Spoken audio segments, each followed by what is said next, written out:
જય શ્રી રામ, જય સનાતન ધર્મ, જય ગૌ માતાજી. જે આ હિન્દુ વિડીયો જોયો ને, બે હાથ જોડીને કહું છું, ભગવાન શ્રી રામની કસમ, તમારા કુળદેવીની કસમ, બંનેનો એટલો આ વિડીયો શેર કરો. જો એક હિન્દુ હોય, આપણી બેન, હરેક હિન્દુની બેન દીકરીઓને સુરક્ષિત રાખવી હોય ને, તો હિન્દુની બેન દીકરીઓ અત્યારે ભાગીને વિધર્મી સાથે લગ્ન કરે છે. ને પાછા એના મમ્મી પપ્પા પૂછે કે તને આ છોકરો ગમે છે, તો એ પાછી શું કહેવામાં આવે છે કે તમે મળી જાઓ, કે તમે જીવો, તમે જે કરો હોય, મારે કાંઈ નહીં એમ. તો એને 20 વર્ષથી મોટી કરી હોય, એના માવતર ઉપર કેવી વીતતી હોય છે. બધા જ હિન્દુ ભાઈઓને ખાલી એટલું જ કહેવા માંગુ છું, હવે તમે બધા એક થાવ. જો એક નો થાવ ને, તો હાથમાં ઘરે બંગડીઓ પહેરીને ઘરે જ બેસી જાજો. બાકી આવો એક એક કિચ્ચો હરેકના હિન્દુના ઘરમાંથી બેન દીકરીઓ ભાગશે ને, વિધર્મી સાથે લગ્ન કરશે ને, ત્યારે તમે બધા હિન્દુ એક થાવ. ત્યારે એક થવાની જરૂર નથી. અત્યારે બધી જ હિન્દુની બેન દીકરીઓને બે હાથ જોડીને કહું છું, તમને આ વિધર્મી લોકો ગમે છે ને, તમે વિધર્મી સાથે આવા ઇન્સ્ટાગ્રામમાં, સોશિયલ મીડિયામાં સંપર્કમાં લો ને, મારી બહેનો નો લો.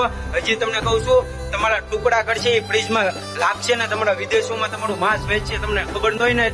નવા લગ્ન છે ને, ખાલી 5 વર્ષ